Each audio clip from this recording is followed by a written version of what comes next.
ভারত পাকিস্তানের কূটনৈতিক সংঘাতে নতুন মোড়, পাল্টাপাল্টি বহিষ্কারের তীব্র উত্তেজনা।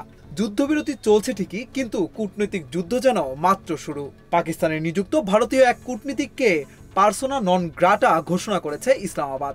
অর্থাৎ তাকে অবাঞ্ছিত ঘোষণা করে ২৪ ঘন্টার মধ্যে দেশ ছাড়ার নির্দেশ দিয়েছে পাকিস্তান সরকার, যদিও সেই কূটনীতিকের নাম প্রকাশ করা হয়নি।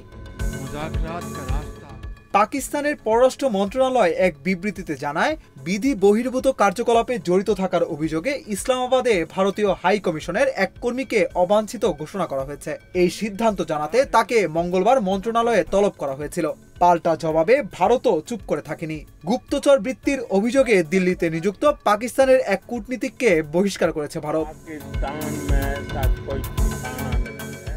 ভারতের পররাষ্ট্র মন্ত্রণালয় জানায়, ওই কর্মকর্তা ভারতে তার সরকারি অবস্থানের সঙ্গে সঙ্গতিপূর্ণ নয় এমন কার্যকলাপে লিপ্ত ছিলেন, তাই তাকে ২৪ ঘন্টার মধ্যে ভারত ছাড়ার নির্দেশ দেওয়া হয়েছে।